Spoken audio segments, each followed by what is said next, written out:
السلام علیکم جی. لمحہ موجود میں جو جرم یہ کر رہے ہوتے ہیں بعین ہی اس کا الزام دوسروں پہ لگا رہے ہوتے ہیں. ہمارے دوستوں میں ہی شمار ہوتے ہیں، پتہ نہیں وہ سمجھتے ہیں کہ نہیں سمجھتے، لیکن جمشید اقبال چیمہ صاحب جو ہیں الیکشن بھی لڑا، انہوں نے قسمت نے یاوری نہیں کی پی ٹی آئی کی طرف سے. پی ٹی آئی کے بڑے مرکزی رہنماؤں میں شامل ہیں. جب عمران احمد خان نیازی صاحب کا آخری دن چل رہے تھے تو ان کو ایگریکلچر کا ایڈوائزر بھی بنایا گیا تھا، اور انہوں نے کافی زیادہ اس کے اندر وہ کسان اکٹھے کر کے خان صاحب کے ارد گرد بٹھا دیے تھے، اور کسانوں کو جناب عمران احمد خان نیازی صاحب نے بتایا تھا کہ تانوں ایگریکلچر کا کی پتہ، میں ایگریکلچر کو آپ سے زیادہ جانتا ہوں. ٹھیک ہے. اور پھر انہوں نے لیکچر دیا تھا کہ کس طرح جناب ایک بھینس جو ہے، ان کی بھینس نہیں ہے ویسے گائے ہوتی ہے، لیکن انہوں نے کہا ایک بھینس ان کی 8 کلو دودھ دیتی ہے، ان کی 50 کلو دودھ دیتی ہے، ہماری 8 کلو دودھ دیتی ہے. تو وہ خان صاحب جو ہیں وہ ایگریکلچر کو کسی بھی ایگریکلچرسٹ سے زیادہ جانتے ہیں، کسی بھی کسان سے زیادہ جانتے ہیں. تو وہ انہوں نے کہا، تو یہ سارا کچھ اکٹھا کر کے جو معلومات تھے، یہ سارے لوگوں کو اکٹھا کرنے کا کام، جو مینڈک تولنے کا جو کام تھا، یہ جناب جمشید اقبال چیمہ صاحب نے کیا. ان کی جو ہیں زوجہ ثانی جو ہیں ہماری بھابھیوں کی طرح ہیں، انہوں نے ایک پریس کانفرنس کی، پریس ٹاک کے اندر میرا خیال ہے چیمہ صاحب بھی ساتھ ہی کھڑے تھے، جمشید چیمہ صاحب بھی ساتھ ہی کھڑے تھے. تو انہوں نے جانے والے جو جنرل صاحب ہیں، جنرل قمر جاوید باجوہ صاحب ریٹائر، ان کے بارے میں ایسی ان گارڈڈ گفتگو کی جو کہ بہرحال پی ٹی آئی کا شیوا ہے. پی ٹی آئی کے خواتین و حضرات ایسی ہی گفتگو کرتے ہیں جو بھی ان کے سیاسی مخالفین ہوتے ہیں ان کے بارے میں، اور یہ ان کی خاصیت جو ہے یہ گراس روٹ لیول تک ٹرانسفر ہوتی ہے. اور جو ہے وہ اپنا اللہ آپ کا بھلا کرے، ہمیں بھی دہاڑی کی 2-2.5 لاکھ گالیاں ان کی بریگیڈ سے ملتی ہیں، تو وہ جو ہے وہ نیچے تک وہ ٹریول کرتی ہے. تو وہی لہجہ، وہی گفتگو، وہی الفاظ، وہی ڈکشن، تیری بیٹی، تیری بیوی، ٹھیک ہے، تیری ماں، تیری بہن، اس یہاں سے ان کی وہ گالیاں جو ہیں، وہ گالم گلوچ جو ہے وہ شروع ہوتی ہے. کیونکہ آپ ان کے نقطہ نظر صحیح ہے، جو بھی وہ جھوٹ بکرے ہوتے ہیں، آپ کہہ رہے ہو، آپ آگے سے ہنس پڑتے ہیں یار کہ جھوٹ مارنڈے ہیں، اس کے بعد وہ شروع ہو جاتے ہیں. تو انہوں نے وہ پنجاب کے جو چیف منسٹر ہیں تاحال تو ہیں جناب پرویز لائی نعت صاحب جو ہیں، انہوں نے ان کو ایک شوکاز نوٹس جاری کر دیا. یہ شوکاز نوٹس سمبولک ہے، اور پرویز لائی صاحب نے فوری طور پہ خود کو ڈسوسیٹ کیا ہے اپنا جو بھی اس وقت تنقید ہو رہی ہے، ٹرینڈ چل رہے ہیں ان سے. میں منتظر ہوں اس عمر کا کہ کب مونس الہی صاحب جو ہیں وہ بھی ایک عدد ٹویٹ کڈ مارے جناب قمر جاوید باجوہ کے خلاف، اور ہو جانا چاہیے کسی دن. وہ مطلب کہ وہ جو ہیں وہ جس طرح کے وہ ڈھیلے ملے لچکتے لچکاتے وہ صاحبزادے ہیں، وہ کر گزریں گے کسی نہ کسی دن. بہرحال اس کے اوپر ان کو شکاز کا نوٹس جاری کر دیا ہے کہ جناب آپ نے یہ گفتگو کیسے کی، کیونکہ وہ ایڈوائزر بھی ہیں پنجاب کے چیف منسٹر کی، اور سرکاری پروٹوکول کے اندر انہوں نے یہ والی حرکت فرمائی ہے. یہ حرکت انہی تک محدود نہیں ہے، ایک اور بھی حرکت ہوئی ہے، اور وہ حرکت ہے پہلے والا فکرہ تجھے یاد رکھنا ہے، جو جرم لمحہ موجود میں یہ کر رہے ہوتے ہیں وہ والا یاد رکھنا ہے. وہ ہے ان کی ایک خاتون ایم این اے ہیں، اور خاتون ایم این اے جو ہیں انہوں نے ستمبر میں ان کی ایک ویڈیو آئی تھی، ہم نے اس کے اوپر ایک ولاگ کیا تھا. ہم نے کہا تھا کہ یہ تو کسی بھی طور پہ ان کی ویڈیو نہیں ہے. پھر ہم نے وہ ویڈیو جو تھی اپنے کچھ دوستوں کو فورینزک انالیسز کے لیے بھیجی، ہالینڈ بھیجی. ٹھیک ہے. انہوں نے بتایا کہ جناب یہ ایک لیٹن امریکہ کا پورن ایکٹر اور ایکٹریسز ہیں، اور چونکہ لیٹن امریکہ کے اندر بھی بنیادی کھاجا گندم ہے. یہ ہمارے ہاں جو ریولوشن آیا تھا نا 1962 کے اندر، جسے ہم گرین ریولوشن کہتے ہیں، وہ کیا تھا؟ ملک خدا بخش بچہ اس وقت ایوب خان صاحب کے جو تھے وہ سیکٹری زراعت سے وزیر زراعت ہو گئے ہوئے تھے. تو وہ میکسیکو سے ایک بیج لے کے آئے تھے جس نے ایک ہی سال کے اندر گندم کی پیداوار ڈبل کر دی تھی. ٹھیک ہے. میکسی پاک اس کا نام رکھا گیا تھا اس بیج کا. تو 1-2 سال کے اندر وہ پیداوار ڈبل ہو گئی تھی، کسانوں کا ریونیو ڈبل ہو گیا تھا، کسانوں کے اندر خوشحالی گئی تھی اس ناطے. تو وہ جو ہوا تھا اس کو ہم گرین ریولوشن کہتے ہیں. تو میکسیکو کے اندر بھی بنیادی کھاجا گندم ہے. تو ان کے لوگوں کے بھی جو چہرے مہرے ہیں یا کلر کے چہروں کے جو کلرز ہیں وہ آپ کو اپنے لوگوں جیسے لگتے ہیں. مجھے بیرون ملک سفر کے دوران ایک دو دفعہ اتفاق ہوا کہ ہم ترس گئے جب کسی اپنے پاکستانی یا ہندوستانی کی شکل دیکھنے کو, تو وہاں پہ ایک دو بندے نظر آئے جس سے پتہ چلا کہ یہ تو شکل تو اپنے علاقے کی لگتی ہے. ٹھیک ہے, تو جب ہم ان سے مخاطب ہوئے تو انہوں نے کہا ہے آئی ڈونٹ نو انگلش. ٹھیک ہے, تو پتہ چلا کہ وہ اس علاقے کے ہیں, لاطینی امریکہ کے علاقے کے ہیں. تو لاطینی امریکہ کا یہ جناب کپل ہے اور یہ مطلب کہ پروفیشنل ہے, مطلب باقاعدہ وہ پیسے لے کے تو اس طرح کی فلموں میں کام کرتے ہیں.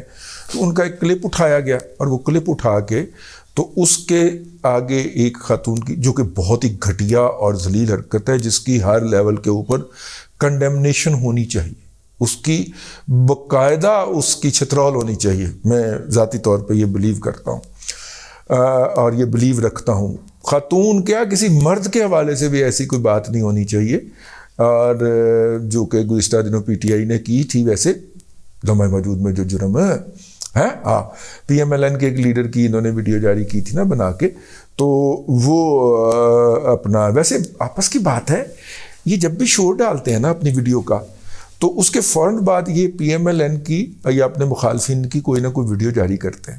تو میں منتظر ہوں کہ اب یہ کس کی ویڈیو جاری کریں گے, کیونکہ انہوں نے پھر ایک دفعہ شور مچا دیا. وہ خاتون ہے, میں نے ایک پریس کانفرنس کی ہے اور انہوں نے للکارا, اور اس پریس کانفرنس کے اندر ہی انہوں نے غلاظت بکی ہے اور انہوں نے کہا ہے کہ مریم نواز شریف کا حوالہ انہوں نے دیا, میں وہ بھی نہیں دہرانا چاہ رہا, لیکن وہ کتنی کہ غلیظ ہو سکتی ہے وہ خاتون کہ جو اپنا رونا روتے ہوئے کسی دوسرے کے اوپر غلاظت اچھالنا نہیں بھولی.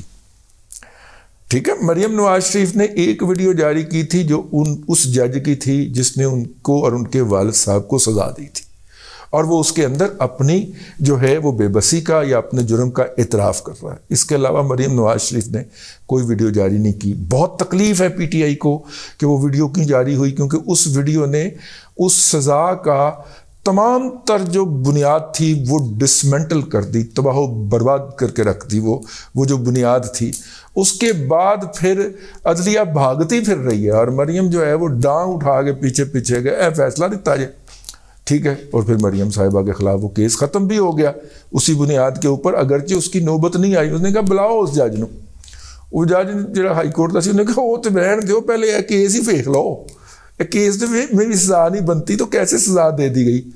ٹھیک ہے, مریم صاحبہ اور ان کے جو ہسبینڈ ہیں وہ اس کے اندر کیس اگرچہ کہ وہ سزا بھگت چکے ہیں, لیکن وہ اس جرم, اس الزام سے, اس سزا سے باعزت طور پہ بری کر دیے گئے. ان کی اپیل جو تھی وہ قبول کر لی گئی. ٹھیک ہے, اس وقت پی ایم ایل این جو وہ کر لی گئی. اس وقت پی ایم ایل این برس اقتدار میں آ چکی ہوئی تھی. اگر پی ٹی آئی ہوتی تو وہ اس کے خلاف اپیل سپریم کورٹ بھی لے کے جاتی, لیکن حکومت نے نہ جانے کا فیصلہ کیا, اور میرا خیال ہے وہ وقت اپیل کا جو ٹائم ہوتا ہے وہ بھی ختم ہو گیا ہے.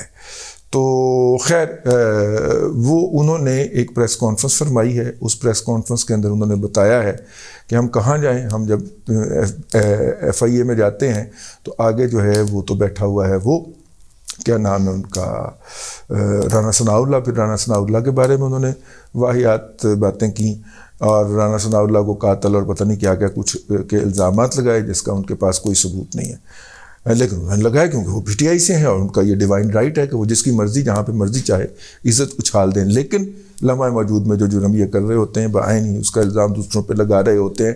یہ بات آپ کے دماغ میں گھومتی رہنی چاہیے جب آپ یہ ولاگ سن رہے ہیں. تو انہوں نے بنیادی طور پہ یہ الزام لگایا ہے کہ جی پہلے مجھے یہ ویڈیو بھیجی گئی تھی تو خاتون محترم انہوں نے پن ٹاپ بھی کیا ہوا ہے. ایف آئی اے کہتی ہے ہمارے پاس تو اس طرح کی کوئی درخواست نہیں آئی مائی اور آئے اور وہ ہمیں وہ ویڈیو پرووائڈ کریں اور اس کے بعد ہم اس کا فورینزک کروا لیتے ہیں. یہ ہوں سواتی ہوں, ٹھیک ہے, ان کا ایک ہی مسئلہ ہے کہ اگر انہیں دودھ والے کی دکان سے دودھ خالص نہیں ملتا تو یہ جا کے ساتھ جو کپڑے والی دکان ہوتی ہے نا پرلی طرف, اس کو کہتے ہیں کہ دودھ والا بڑا غلطی گئے, دودھ پانی پاندا ہے. بھائی دودھ والے کو کہو نا, وہاں پہ کھڑے ہو کے کہو کہ تم دودھ میں پانی ڈالتے ہو. نہیں, اس کو نہیں کہیں گے. کپڑے والا جو ہے وہ اگر کپڑا کاٹتے وقت کم کاٹتا ہے یا کم منتا ہے جس کو کہتے ہیں ماپتا ہے, تو وہ جا کے پھر وہاں پہ پیش ہو جاتے ہیں جناب کریانے والے کی دکان کے سامنے کہ یہ کپڑے والا ہے نا کاٹ کپڑا مینڈا ہے, ویکھو نا 2 گز دا میں 2 گز دا ٹوٹا لیا ہے تو 1.5 گز نکلیا. ٹھیک ہے, بھئی اس کپڑے والے کو کہو نا. جو فورم ہے بالکل عمران احمد خان نیازی کی طرح کہ عمران احمد خان نیازی صاحب آپ کی FIR درج ہونی ہے آپ کا میڈیکو لیگل ہونے کے بعد, اور میڈیکو لیگل آپ نے نہیں کروایا. آپ کہتے ہیں 12 لوگوں کو گولیاں وجیاں, کتنے گولیاں وجیاں, ٹھیک ہے, اور وہ میرا مطلب ہے ابھی تک وہ یہاں کا پلستر ہی نہیں اتر رہا آپ کے چماٹ کا, کیا نام ہے اس کا, فیصل جاوید خان کا, اس کا نہیں اتر رہا. تو بھائی میڈیکو لیگل کرواؤ. وہ میڈیکو لیگل تو تم نے فارس قسم کا کروایا ہے, جعلی قسم کا, وہ بھی اپنے ملازم ڈاکٹر فیصل سلطان کی رپورٹ کے اوپر, اور پنجاب گورنمنٹ کی چھٹی پہ گئے ہوئے میڈیکل آفیسر کا, جناح ہاسپٹل کے کا, جس بدماشی سے وہ جو یاسمین راشد اٹھا کے لے کے گئی ہے وہاں پہ رجسٹر, اور جس دھڑلے کے ساتھ انہوں نے مریض کا معائنہ کروائے بغیر اس کا میڈیکو لیگل لکھوایا ہے. وہ ڈان کے وہ ہیں آصف چودھری, انہوں نے اس دن بھانڈا پھوڑ دیا. انہوں نے کہا کہ جس بندے کے نیچے سگنیچر کیے گئے ہیں, نام لکھا گیا ہے, مہر لگائی گئی ہے, وہ تو اس دن چھٹی پہ تھا. ٹھیک ہے, اس طرح کی جعل سازیوں کے بعد آپ کہیں کہ FIR آپ کی مرضی کے مطابق درج ہے, تو وہ درج نہیں ہونی, بلکہ الٹا آپ کے خلاف مظہر کے قتل کی, آپ کے باڈی گارڈ کے خلاف, جس کو آپ نے KPK فرار کروا دیا ہوا ہے. ٹھیک ہے, میں انفارمیشن کی بنیاد پہ کہہ رہا ہوں, اس کو آپ نے کہیں دور دراز علاقے کے اندر فرار کروا دیا ہے. ہو سکتا ہے کہ وہ افغانستان کا بارڈر کراس کر کے کہیں دبئی بھجوا دیا ہو آپ نے, کیونکہ وہ آپ کا پرسنل گارڈ تھا. اس کی گولی سے مظہر مارا گیا. اب یہ پتہ چلنا ہے جب آپ نے انویسٹیگیشن ہونے دینی ہے. آپ انویسٹیگیشن نہیں ہونے دے رہے, واقعی کی FIR تو درج ہو چکی ہوئی ہے, آپ تو انویسٹیگیشن نہیں ہونے دیں گے, کیونکہ اس جو ڈرامہ آپ نے یہ کیا ہے وہ گھوم پھر کے آپ کے اوپر لگنا ہے کہ جناب جو چھرے لگے ہیں آپ کو, اگر لگے ہیں, جو چھرے لگے ہیں وہ اس بندوق کا فائر تھا جو آپ کے باڈی گارڈ نے کی تھی, اور اس چھروں کے نتیجے کے اندر میرا مطلب ہے یہ سارا کچھ ہوا. تو یہ وہ طبقہ ہے, یہ وہ مخلوق ہے, یہ وہ لوگ ہیں جو کہ اپنا جرم کرنے سے پہلے اسی جرم کا دوسروں پہ الزام لگا دیتے ہیں. تو منتظر میں اس امر کا ہوں کہ یہ جو انہوں نے اپنی ویڈیو کی نئے پرنٹوں کے ساتھ ری لانچنگ کا جو پگل پایا ہے, جو ماتم کرنا شروع کیا ہے, مجھے خدشہ ہے کہ یہ اپنے مخالفین کی کوئی ویڈیو جاری کرنے لگے ہیں. Let's hope and let's see and let's wait کہ یہ کرتے کیا ہے, اور اب کس کی باری آتی ہے, کیونکہ ذخیرہ تو ان کے پاس بہت ہے, کیونکہ یہ تو اسی فیلڈ کے پلیئر ہیں. تو دوسروں کے لیے وہ ڈیپ فیک ہوتی ہے, اور اپنے لیے جو ہے وہ پھر دیکھیے گا یہ کیسے اس کو کرتے ہیں. اور کوئی موضوع نہیں ہے آج کل عمران احمد خان نیازی کے پاس گفتگو کرنے کا, تو میڈیا کے اندر ہند رہنے کے لیے وہ اس طرح کے گیمت کھیلے گا. ٹھیک ہے, دونوں جہان تیری محبت میں ہار کے وہ جا رہا ہے کوئی پلستر اتار کے. اب تک کے لیے اتنا ہی, اگلے ولاگ کے اندر پھر ملاقات ہوتی ہے. اللہ تبارک و تعالیٰ آپ کو آسانیاں عطا کرے, اور آسانیاں خلق خدا میں تقسیم کرنے کی توفیق عطا کرے.